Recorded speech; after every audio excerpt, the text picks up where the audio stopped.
Hi, everyone. Welcome to today's webinar and presentation. My name is Tim from DigitalOcean. Welcome back if you've joined one of our previous webinars that we've been doing specifically for small businesses over the last couple of weeks.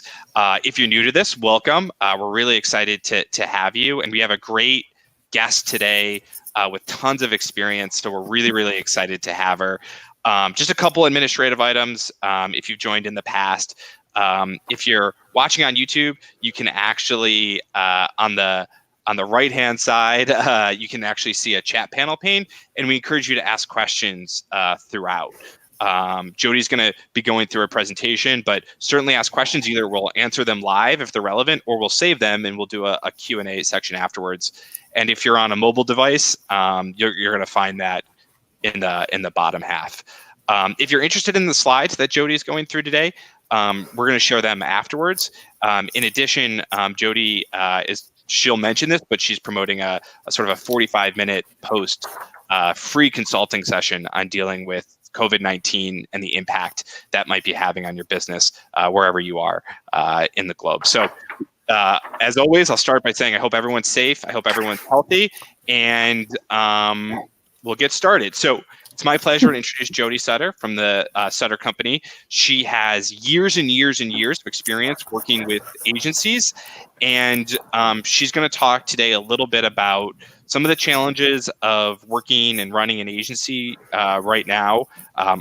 I think a lot of these will apply to small business in general, but specifically with an agency focus, given the pandemic, some of the challenges that we have. And I know personally, I've talked to a lot of agencies in the DigitalOcean community, and they're all in some way struggling with this, whether it's clients that are struggling or whether it's their own business. So with that, Jody, we're super excited to have you. I know you have a presentation that you're going to go through, but I'll let you get started. Hey, thank you so much, Tim, for having me.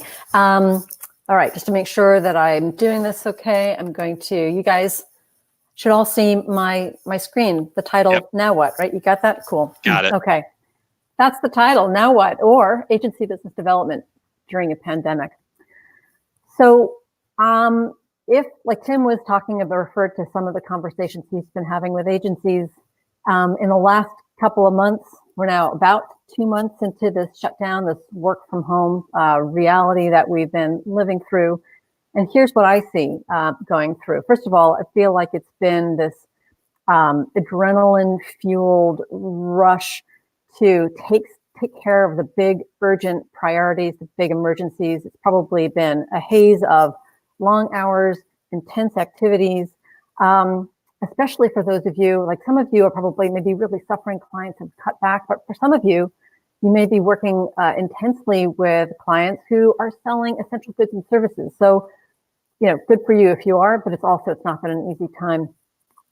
So you've experienced layoffs and furloughs. You probably had to make those tough decisions about who to keep, who to lay off, who to let go. You spent countless hours snaking through the Byzantine process of the Paycheck Protection Program, and that is specifically if you are here where I am in the United States, probably doing similar things maybe in other countries. As an agency owner, I think a lot of people on the line here are probably agency owners or agency leaders. You've been setting up work from home policies, infrastructure. You've probably been dealing with client contract cancellations or postponements. Certainly not been easy. You've been pivoting services to meet new requirements of your clients. You've been shifting your messages, your tactics. You've been shifting your creative. What else? And I also would welcome if there's anything that you guys want to share, if either this is reinforcement of what you've been going through, or if there are other things, you can share it in the chat window. I'd love to hear what you guys have been up to. But no matter what, whether it's one of those things you probably have not been, this probably does not adequately describe what your life is right now.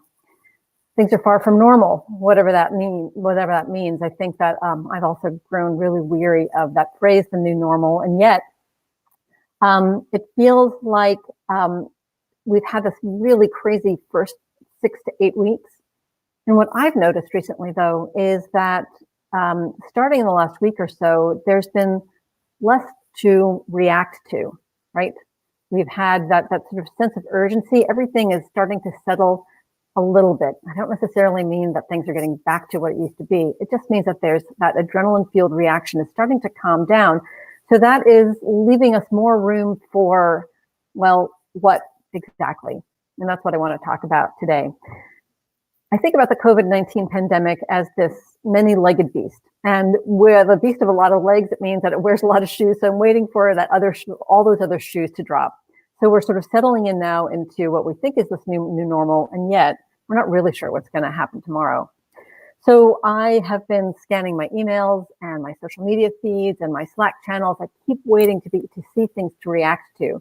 There's a little bit less. So now I've been taking a deep breath for myself and for my clients, and I've been asking myself and asking this with my clients, now what?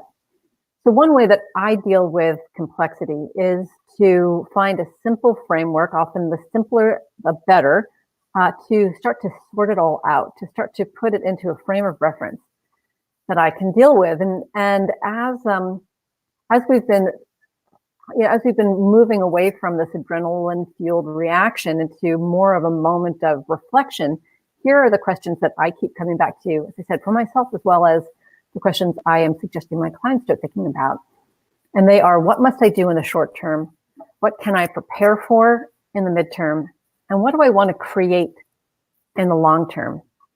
So it's a simple timeline structure that helps me parcel out what's got to be done now, midterm, and long term. So they've been useful to me. This has been useful to my clients. And I thought that maybe it would be useful to you to apply this time frame, this timeline to agency business development. See if we can maybe get you guys into a productive cycle of getting ready for what's coming down the line. So let's start talking about the short term, the most immediate stuff that you guys have to start thinking about right now. So as I said, what I hope is that the last 2 months, as unpleasant as they may have been, has resulted you in stabilizing current client relationships. And maybe there aren't as many as there were 2 months ago, but you've stabilized what you've got. Now I say, turn to your best prospects. So I want you to think about looking at your pipeline, think about who are you going to be able to nudge towards a close the fastest. You're talking about the ones who are at the very bottom part of that sales funnel. Now, the tactics or the pitch that you're going to use to close them, it's going to be different than it was going to be pre-COVID-19. So these are probably prospects that you are starting to talk to way before COVID-19, could be years before, maybe weeks before this economic shutdown was put in place. So things have changed a little bit, right? So to nudge them towards the close, you want to craft a message that's a bit different. You want to craft a message that says, number one, that you are open for business. I think a lot of agencies take for granted how important that is for your clients to know that if they give you this project or this assignment or this engagement now, that they want to be reassured that you're equipped to handle it in the way that you would before COVID-19. So that you're open for business, the message should demonstrate that you're equipped to handle the marketing challenges that they had prior to this pandemic, as well as to the new challenges that they're facing. So I'll give a really quick example. One of my clients, they do higher ed digital marketing for colleges and universities. So they had a very similar situation, big university on the West Coast that was nudging towards a close. And when COVID-19 hit, yes, they still have that big engagement that they want to work with this agency on, but they have a more immediate project, which is how do they deal with commencement? So what my client is working on with their client, with this big university, is an online version of a commencement-like celebration. It's going to be quick. It's going to be much cheaper than the bigger project that they're working on, but they quickly stepped in to fill that gap, that big question of what do we do to make sure that our graduates feel like we're celebrating this big milestone for them. The other thing that you want to do, so you want to close, what's closest to closing and how can you get them closed quickly enough? Now, for these clients, as well as the clients that are maybe a little further back, is you want to see maybe how you can shorten the sales cycle. So for a lot of agencies, and this may be a little bit different for some of the agencies on the line today, but typically agency services are bought through a relatively long sales cycle. I will often tell my clients that when they start to do some sort of an outbound effort, they got to expect that it's going to be 18 months to 2 years before they see some sort of success with that prospective client.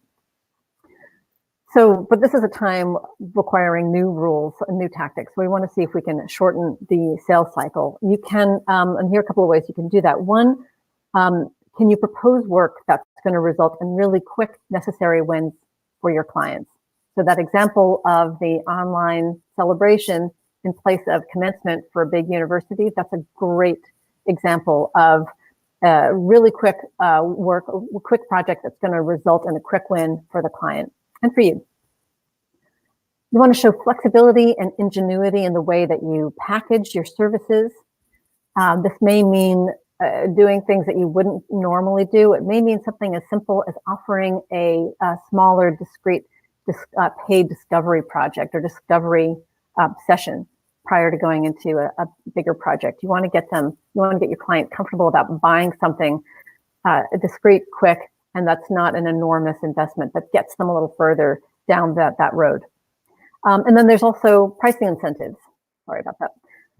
So I don't typically recommend that agencies lower their prices in order to win business, because that's a tactic that's used way too often. And what happens is it turns you into a commodity.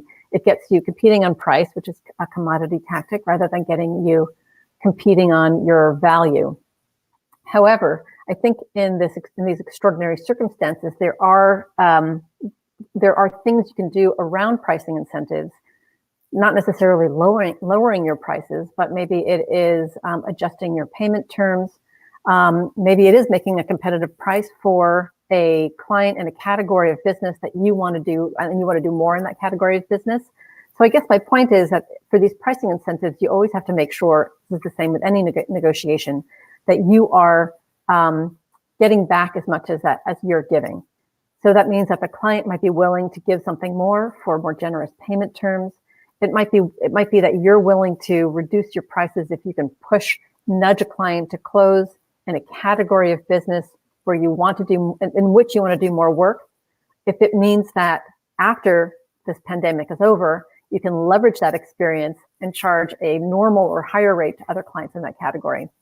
So finally, in the short term, and this is maybe something that you're already doing, in the short term, you want to ask, how can I contribute? I think what you're seeing, and I have to apologize, but in the background is one of our cats who's making a bit of a noise. So live television, everyone, live television in the age of work from home. It happens to everyone. It happens to everyone.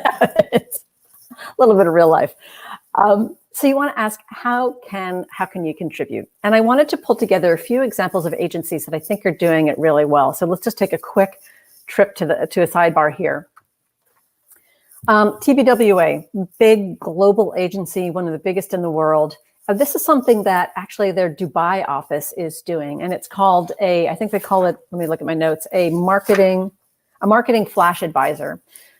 So it offers their clients or prospective clients the ability to come into a microsite, answer a quick question about what do they need to do, how do they need to adjust, what kind of campaign are they planning on doing or adjusting during COVID-19.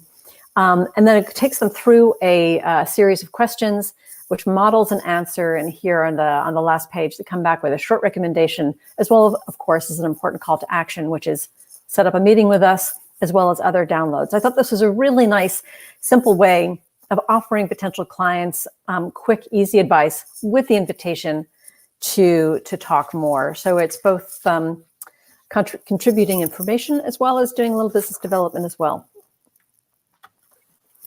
Another example is a smaller agency. They're a mid-sized agency called M. Stoner, and like my client, they also do a lot of work in the area of higher education. They do mostly web design for colleges and universities. And I think they're putting out some really interesting thought leadership. So some of it is written. You can see here on the right. They did what I thought was a really great blog post on how to communicate emergency response on a school's website, how a school must communicate emergency response on their website. But more importantly, they're also doing these webinars, kind of like this webinar is going on. They're doing webinars with expert panelists from higher ed. So these are marketing experts who work at colleges and universities, offering their insight and tips on what they are doing to handle the new challenges. So they had one on enrollment marketing for four-year institutions, and they've got one coming up on community colleges and transfer students. and the stuff that they're doing, it's doing live as well as you can see here on demand. So they're offering a lot of value. They're offering insight into for their audience, insight into what their audience's peers are doing. And also, in the meantime, they're probably also getting a little bit of business development for M. Stoner, generating awareness in an authentic way, and maybe also helping to build relationships with some of the people who are on the panels. Another small agency also doing, I think, some really clever stuff with thought leadership. The agency is Kleber and Associates. The owner is Stephen Kleber, and I wanted to focus on what he's doing on LinkedIn. So Stephen is, I've worked with Stephen in the past. He has, for as long as I've known him, which has been about 5 years, he's always been really good at developing thought leadership to develop his authority role in the area of construction and building brands for building houses and whatnot. So he already had a pretty active discipline around content marketing for thought leadership, but he's done a great job of pivoting that content marketing to his audience with a filter of COVID-19 and what it means for building projects and construction and the construction industry. So some of it is directly dealing with specific issues and priorities that the building trades are dealing with.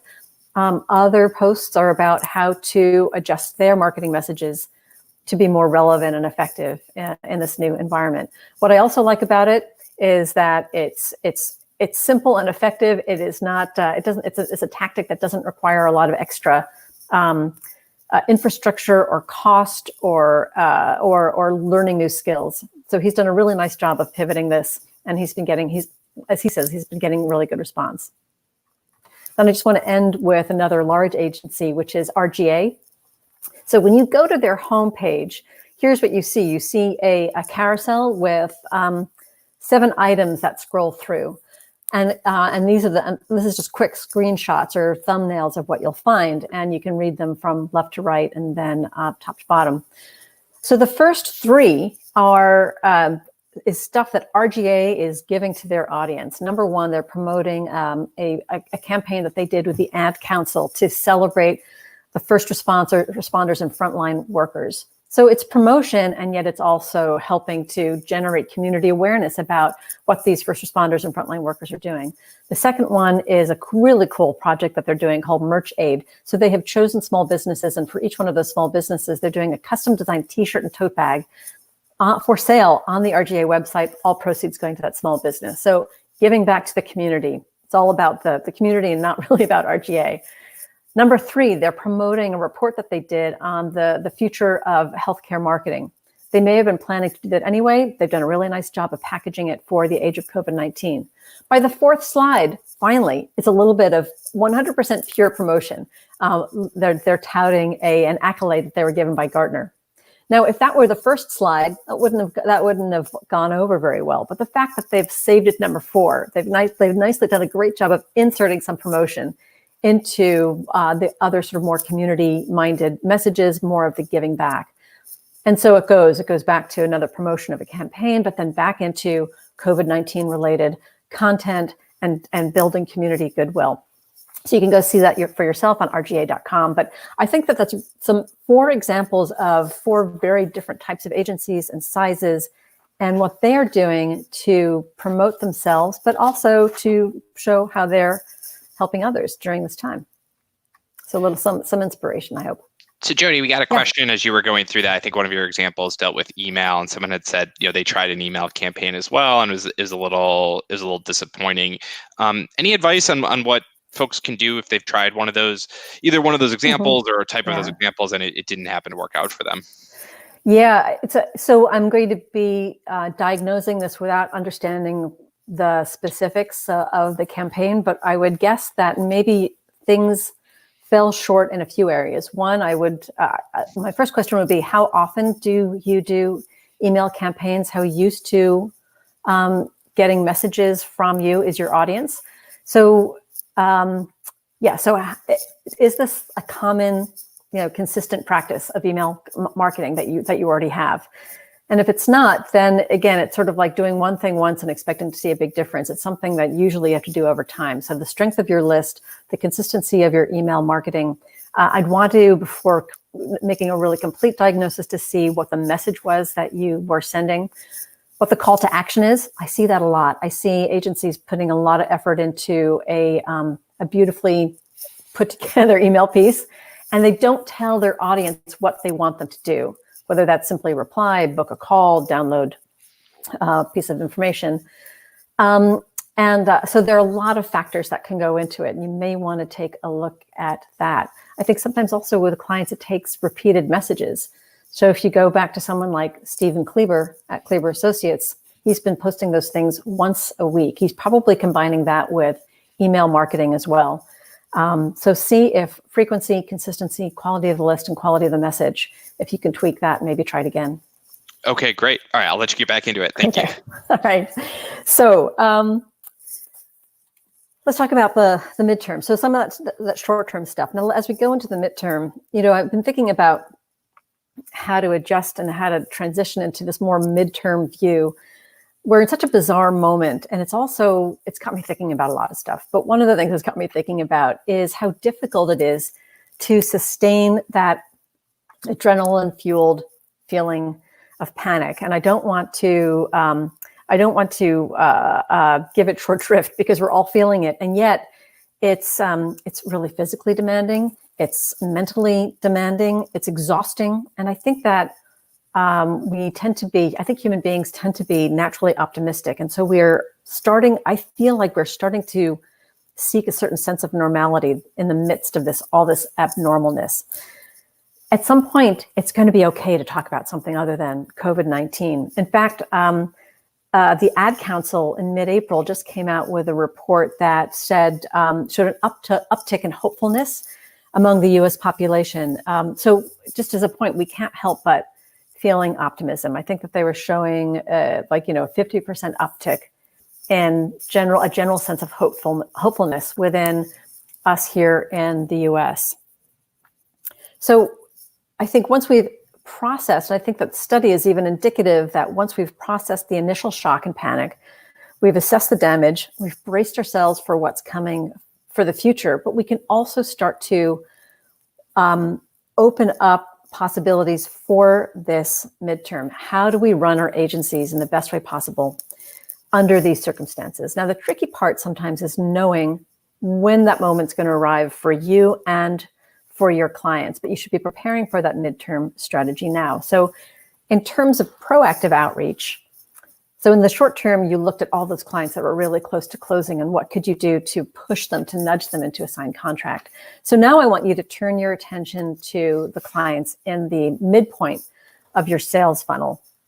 And so these are the ones that I would describe as either you've had some form of two-way interaction, and that can be a really simple acknowledgement over email. It could be something a little bit more robust, like an initial credentials or capabilities call. They've expressed some interest, and again, that interest might be vague and unspecific. Like, you guys have an interesting offering. We can't use you right now. Why don't you let's talk in 6 months, right? So they've expressed some level of interest. And third, I think this is really important, you have a very specific idea of how you can make a positive impact on their business. In other words, you've pre-qualified them. You know that they have a need that you can fulfill, and and you can demonstrate that because of work that you've done for other similar clients or clients who've had similar situations. So I think that what you need to do is you need to satisfy at least 2 out of 3 of the above. And if you'd have, then I think with those prospects, you've kind of built up a certain amount of trust. And that trust is likely then going to grant you the permission to go back and reconnect with them, despite the fact that we're in a really unusual time and environment. So take advantage of that status, take advantage of that permission that you have built up to reconnect. And just like the other example of that email that maybe didn't get the response you wanted to, you may not hear back from everyone, but you want to sort of trigger. You want to get those clients who know that they need to continue to to do their work, to run their business, and they still need help, and you want to put yourself and offer your services to those clients at that moment.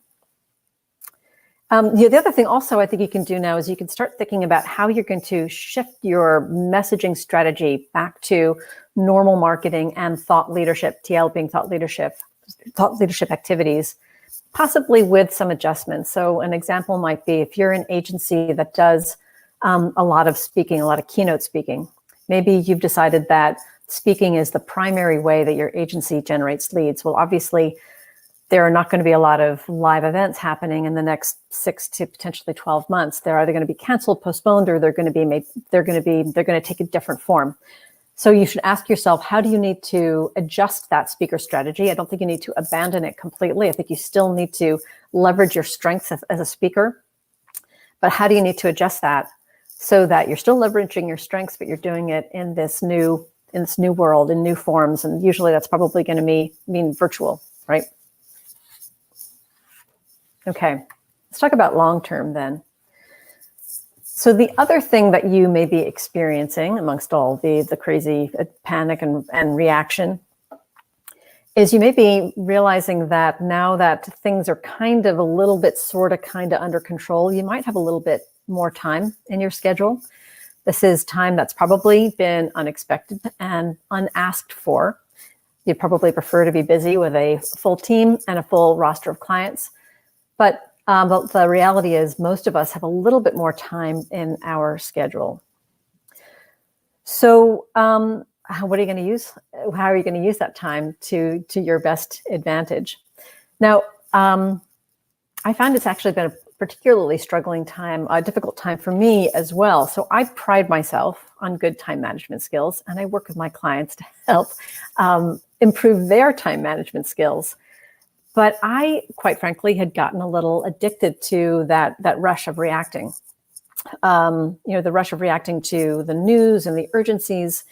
And for me, it's taken a concerted effort to build back structure into my day and into my weekly schedule. And that may be something that you're experiencing too. And that structure is especially important if you want to get back to making progress in some of those longer term strategic growth plans that we all should have, right? So when I work with agency owners, one of the things that they tell me they're one of the number one consistently expressed issue with getting better at doing proactive business development is the issue of time or lack thereof. So I want to say this disrupting event has given us an opportunity to maybe abandon some of the old bad habits and introduce new ones. So if time was always an obstacle, maybe now is the opportunity to introduce new time management techniques into your schedule to start to come out of this better than you came into it. Now, what's interesting also about the people who tell me that they never have enough time for proactive new business is they always somehow seem to find the time to reactively chase after an RFP. So I'm not quite sure how that equation works, but I see it all the time.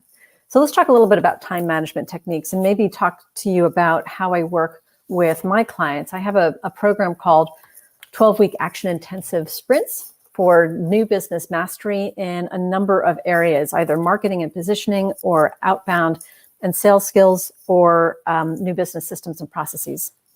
I work in 12-week sprints. Now, I'm not the first consultant to work in 12-week sprints. In fact, the way I've developed this program has been inspired by a lot of different people out there other consultants who are proponents of a 12-week sprint. What's great about 12 weeks is that it's long enough to see progress and yet short enough to feel the pressure of a deadline.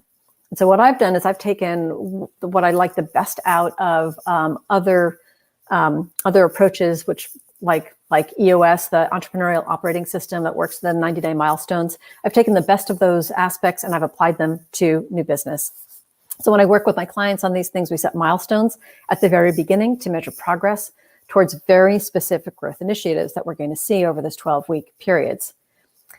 We then set up weekly action items that are going to lead to those milestones. We block time in our schedules in advance, and the key to that time blocking are 90-minute 90-minute to 3-hour blocks of time twice a week to work on those growth initiatives. You set them up before the week starts. You don't allow any other appointments to get in the way of those. Sometimes it can be impossible to do that, but you try to be really strict about that. And you devote that time to those growth initiatives. Okay, so it's time blocking, and then there's tracking and scoring, and this is really the key because it's what's going to keep you honest and accountable. So on a weekly basis, we look at the actions that we were going to take in that week. We score them. So 100% score if you completed all your activities, 0 score if you completed 0 of the activities, and then of course somewhere in the middle, depending on how many you actually got done. And over time, we track the score. We track and adjust that score over the 12 weeks so that we can reevaluate and readjust. We do more of what's working and we abandon what's not working. And maybe we even look at our goals. Are they unrealistic? Do we need more support? It just helps us keep accountable, and it helps us keep going to see that progress. So that's how I work with my clients. It may be a technique that you want to use yourself, especially if you're looking at new ways to be more efficient and effective coming out of this. So again, let's say that you've been given this gift, unasked for, unexpected gift of more time in your schedule. What I think is a great way of using that time to see long-term improvement is to simply get your new business house in order. And there are a number of things that you could be working on. So here are some ideas for strategic initiatives that you could be tackling in this time. Number one, define, or maybe it's refine your agency positioning. So I know I'm not the first new business consultant who said how important it is or how effective it is to have a clear positioning, strategic positioning for your agency. It's going to make business development so much easier. And I also know that for some agencies, there's some real resistance. And if you are feeling that resistance, we can have a chat about that either in one of those free 45-minute calls, or if you'd like, I can tell you about some of the programs that I do in order to break through and get a clear positioning that's really going to work well for you. Maybe you already have a strong positioning that's worked well for you up to now. Now's a great time to look at it and refine it and tweak it if you need to. It's a great time to define or refine your ideal client profile. This is also something that maybe you've done the good work a year, 2 years, 3 years before. Great time to refine it. This is the first time that you are defining your ideal client. I want to ask you to be very specific. So be very specific and describe your ideal client with attributes that are searchable. So in other words, you want to be able to find these people on LinkedIn. You want to be able to find them through a Google search and build your database with them. So as a quick example, you probably don't want, or a bad description or an unspecific description would be an ideal client as someone who takes chances on bold marketing ideas. And believe me, I've seen that as agencies. I've seen agencies use that, more than one, use that as their ideal client profile. Instead, you want something very specific. So depending on what your agency is and what you do, you may want a client description, something like a digital marketing manager at a direct-to-consumer brand. That's something you can search for and build your database around. Speaking of your database, this is a great time to set up a proper customer relationship management database. You may already know, I know that we're talking to a lot of digital marketers on the line, so maybe this is something you've already done. It's amazing how many agencies don't have this, or who have a CRM database that consists of an Excel spreadsheet or a bunch of sticky notes on their desk. This is a great time to manage and develop this very, very important tool. Redesign your website, especially if you have defined or refined your agency positioning and your ideal client profile. Your website is that first line of defense or offense for a lot of the clients who want to learn more about you. Make sure that your website communicates what it is about what makes your agency special in the way you want it to. Rework your basic new business content. So, this will be things like your credentials presentation, your case studies, your team bios, the way you describe your process. Again, you want to take a look if you've just refined your agency positioning and your ideal client profile. Are those things operationalized and reflected well in that new business content? Then update your lead generating marketing. So are you doing enough around in content marketing? Are you doing enough to assert your role as an authority in the area where you are an authority? And finally, it's a great time to, or maybe it's not quite finally, it's a great time to analyze team strengths. See who maybe you could be leveraging more on your team in new business activities, and reallocate them to new roles. Take a critical look and see maybe how that engine could be working a little more smoothly. And then finally, analyze your closing process. So you can ask yourself that before the COVID-19 pandemic, were you closing business at a rate at which you were happy with? And if you weren't, now's the time to analyze what was going wrong, where could you improve, and to practice. Closing is really it's a skill and an art. It takes practice. It's sort of like, I don't know, it's like a lot of things. It's almost like playing a musical instrument. You're going to get better the more you do it. And if you don't have the opportunities now to have live calls with clients, then set up things with a colleague or with a trusted friend, and maybe walk through your closing process and see where you need to tweak things, where you need to maybe listen a little bit more astutely, and offer ideas and solutions in a more empathetic way. Now, just another quick note. This is all stuff that I think that probably, and not knowing anyone who's on the call today, but I think this is all stuff that you are equipped to do yourself. But it's much easier when you've got an objective expert to help guide you through it. So again, if you feel like this is something that you can afford to invest in now, I recommend, set up the time. Well, let's talk. I'd be happy to talk to you about what that looks like. Now, I know we're going to have time for some questions as well. But as I said, also, not only can we talk about how I could potentially work with you, but for the short term, for as long as COVID-19 is causing upheaval in our industry, I'm going to be offering free 45-minute consultations on a limited basis. And this is the link here that you can use to schedule some time. You can also find that, I think, in the show notes below. So I want to thank you so much for your attention and maybe get to some questions. And Tim, just let me know, do you want me to stop sharing now? Yeah, that's fine. Why don't you leave? Okay, that's fine. I just wanted to make sure we left that link up, but it's in the comments, It's in the show notes, and we'll share it again as well. That was fantastic. Actually, as someone that consulted with agencies in a former position that I held, the idea of running your closing pitch through a friend or like family member is such a good idea. Yeah. It's always good to do that because whatever is in your head might not actually be translating. So and it's tough to take critical feedback, but make sure you find someone that will give you critical feedback. Right. We have a couple questions and we'll go through those. One of the questions I had, and I think I saw this come in as well. You mentioned in short-term solutions the pricing note about lowering your pricing.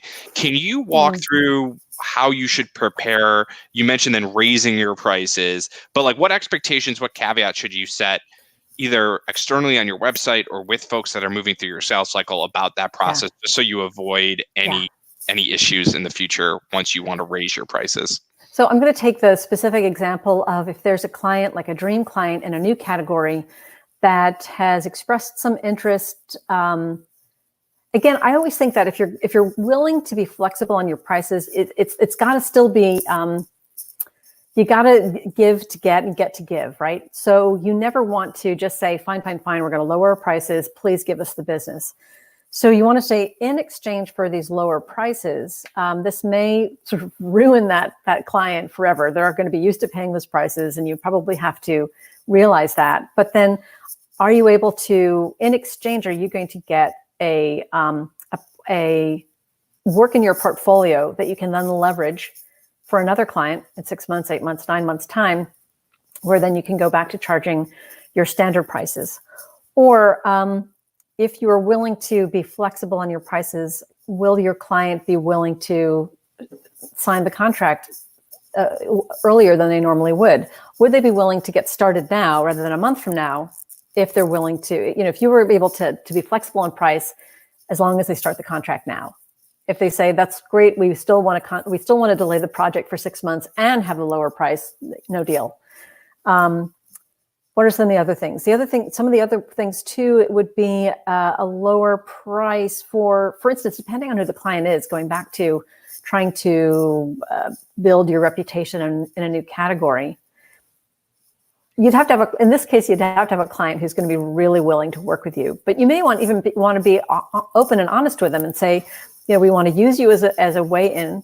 So we're willing to give you a lower price, but we also, would you help us either introduce us to others in this category, or assuming the work is satisfactory, make sure you give us a testimonial, allow us to use the case study on your website or part of a campaign.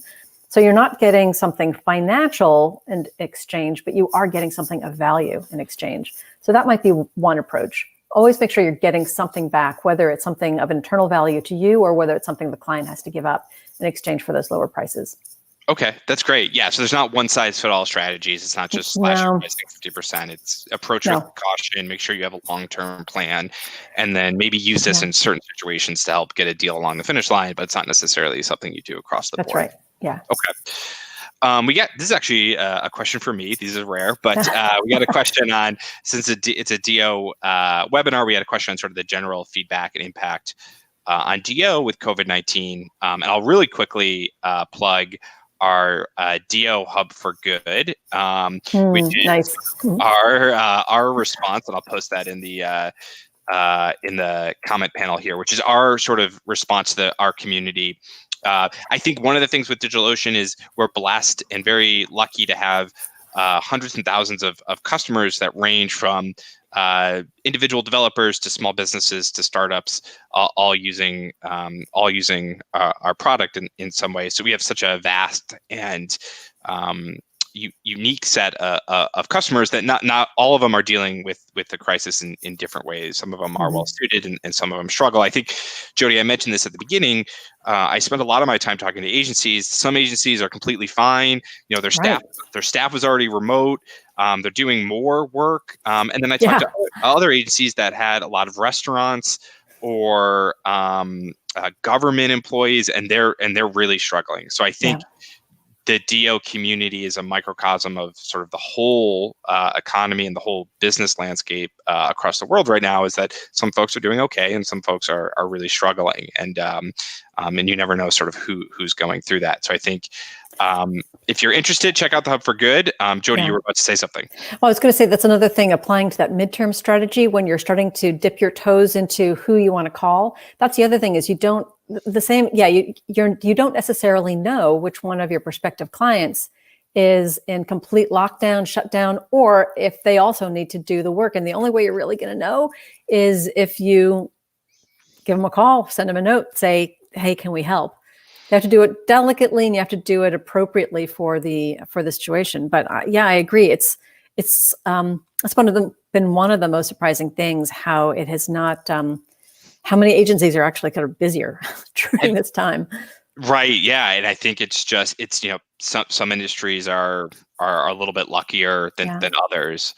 Have you had any agencies, do that, call a client, or even had a client reach out and be like, hey, we're struggling, can we pause or lower pricing right now? What would you say to an agency that was potentially dealing with that? Well, I think that, let's see.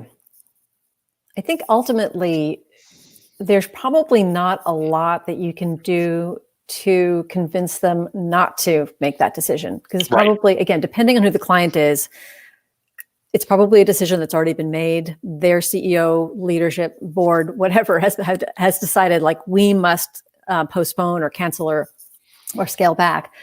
If it's a smaller client and you have a good relationship, maybe you can actually affect that decision. So I suppose ideally you first try to affect that decision. I understand, Mr. or Ms. Client, why you have to do this. Here's some of the downsides, and can you really afford the downsides? And the answer might be, yep, we have to. We have no choice.